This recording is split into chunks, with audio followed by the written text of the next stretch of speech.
And you can pretty much do anything you like in terms of removing, replacing, or covering up stuff. We can even demote the guy here, as I'm going to show you here. I would use the clone stamp tool, and need to go up to the lapel here and select a bit of lapel. And you notice here that a lot of the stuff that I do, I tend to zoom in quite a lot. Don't forget, with the clone stamp tool, you can actually work at a lower opacity. So every time I click, for example, in this occasion, I'm only going to transfer 53% of the image. So you have to basically click, click, click a little bit harder. But you actually get, as you can see here, slightly smoother, he says hopefully slightly smoother looking clone result. And that's another way of making your retouching look highly professional, just to make it slightly smoother. I've gone a little bit fuzzed over the sky a bit, so I'm going to go back here, go back up to 100%. I'm going to choose a slightly smaller brush, excuse me, and then I'm going to just clone around here just to get that furry bit off his shoulder.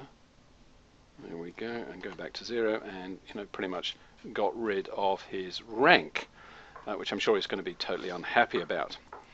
Okay, moving on. Here's another picture. This time it's of a bird, which we're going to just cover up some of the rocks and boulders around its. So in past versions of Photoshop Elements, we used to have a thing called the patch tool, which is quite good. It seems to have disappeared in version 12.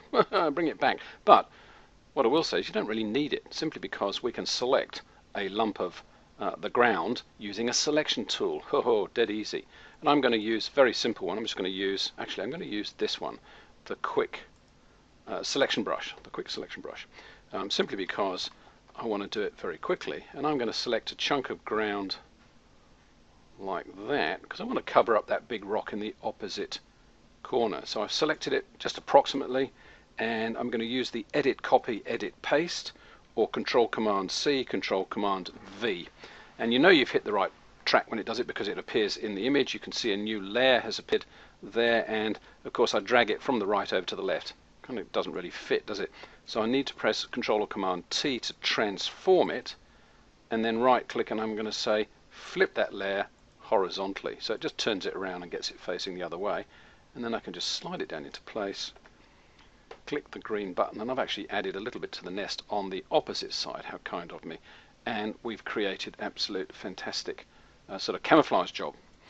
Another way to do it, again, to get everything to fit in here, I'm going to try and cover up a couple of these lumps in the background by choosing, again with the selection tool, some of the real estate right up in the back of the. Now this is a little bit of a different exercise, simply because the back of the picture is completely out of focus. So we need to take that into account, and I'm just going to do a little bit of a selection like this. Actually, I'm going to do a little bit of selection like this. So that's actually no good, because it's a square selection, so it's going to look really weird if I copy it and paste it. It's going to look really, really weird. So clearly I need to feather. Feathering is our best weapon in this respect. So again, I'm going to select that area like that. Then I'm going to go up and select feather, and depending on the relationship or the resolution, 60 megabytes, I'll just try something like 22 and click OK. Then copy and paste again, and you can see it's a lot easier for me to fix it up or cover it up. The giveaway, of course, is I've selected right up to the edge, and so I've got two soft edges and two hard edges, which again kind of defeats the point. So I need to come back and do it again, but this time pay a little bit more attention. So I'm just going to freehand it this time, just using my amazing lasso power. So again, copy and paste it, use the move tool. Oh, hey, that now works pretty well. I've still got a tiny bit of a hard edge, but that's pretty good. And guess what? I can duplicate that layer and just shove it over there to hide that bit there. And I'm just going to do that little layer flipping trick. Okay, and click OK. And you would never know, there's a tiny bit of a blemish there, so I'm going to go over that with the eraser brush. With the eraser brush set to brush and nice and fuzzy. Remember, fuzzy is always very, very good. And I can just erase that hard edge there, just so that nobody goes, oh, what's that funny straight edge in the back of the picture? And you would never know the difference.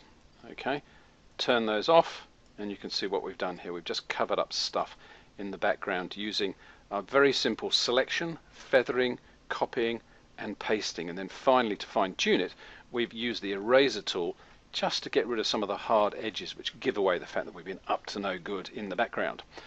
Well done, that's pretty much all covering retouching. As I say, you can retouch anything from tiny little blemishes using the clone and the clone brush and the healing brush, anything to really large areas simply by selecting other parts of the picture, copying and pasting them on top.